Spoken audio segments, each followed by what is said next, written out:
রাধাকৃষ্ণ নিঃস্বার্থ ভালোবাসার অমর গল্প। ভক্তি কথা।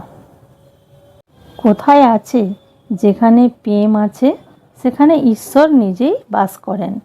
আর সেই প্রেমের সবচেয়ে পবিত্র রূপ যদি কোথাও দেখা যায় তা হলো রাধা ও কৃষ্ণের ভালোবাসায়। আজ আমি আপনাদের শোনাবো এক এমন গল্প যেখানে নেই কোনো দাবি, নেই কোনো অভিযোগ, আছে শুধু নিঃস্বার্থ ভক্তি আর অন্তরের প্রেম। বহু বহু বছর আগে বৃন্দাবনের সবুজ প্রান্তরে বাস করতেন নন্দলাল, আমাদের প্রিয় শ্রীকৃষ্ণ। তার বাঁশির সুরে থেমে যেত সময়, মুগ্ধ হয়ে যেত গাছ, পাখি, মানুষ সবাই।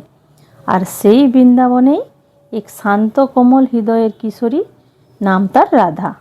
রাধা কৃষ্ণকে ভালোবাসতেন কোনো পাওয়ার আশায় নয়, বরং নিজের অস্তিত্ব ভুলে গিয়ে।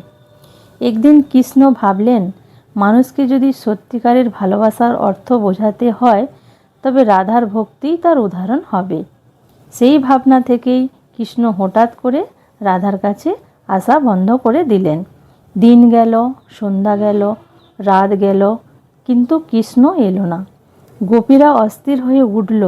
তারা বলল, রাধা নিশ্চয়ই কষ্ট পাচ্ছে।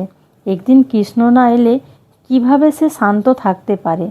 কেউ রাধার কাছে গিয়ে জিজ্ঞাসা করল, রাধা তুমি কি দুঃখ পাও না? কৃষ্ণ তো আর আসছে না। রাধা তখন মৃদু হাসলেন আর বললেন, চোখে কোনো অভিমান নেই, কণ্ঠে কোনো অভিযোগ নেই।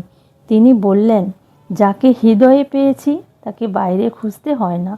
কৃষ্ণ আমার কাছে না এলেও তিনি আমার অন্তরে আছেন। দিন যায়, রাত যায়, রাধার ভক্তি একটুও কমে না। তিনি প্রতিদিন ফুল তোলেন, কৃষ্ণের নাম জপ করেন আর বলেন, যদি আমার ভালোবাসা সত্য হয় তবে কৃষ্ণ অবশ্যই তা বুঝবেন। অবশেষে একদিন চাঁদের আলোয় ভরা বৃন্দাবনে কৃষ্ণ স্বয়ং রাধার সামনে উপস্থিত হলেন। কৃষ্ণ বললেন, রাধা তুমি আমাকে প্রশ্ন করনি, অভিমান করনি, শুধু বিশ্বাস রেখেছ। তোমার এই নিঃস্বার্থ প্রেমই আমাকে পরাজিত করেছে। কৃষ্ণ আবারও বললেন, রাধা তুমি আমাকে মন্দিরে নয়, আচার অনুষ্ঠানে নয়, তোমার হৃদয়ের গভীরে পেয়েছ। সেই দিন থেকেই জগৎ জানল রাধা মানেই ভক্তি আর কৃষ্ণ মানেই সে ভক্তির সার্থকতা। আর এই গল্প আমাদের শেখায়, ভালোবাসা মানে অধিকার নয়, ভালোবাসা মানে বিশ্বাস, ভক্তি মানে ভয় নয়, ভক্তি মানে সমর্পণ। এখানে হৃদয় পবিত্র, সেখানে ঈশ্বর নিজে ধরা দেন। বন্ধুরা, যদি এই গল্পটি আপনাদের হৃদয় ছুঁয়ে যায় তাহলে ভিডিওটি লাইক করে, শেয়ার করে, সাবস্ক্রাইব করতে ভুলবে না। রাধে রাধে, হরে কৃষ্ণ।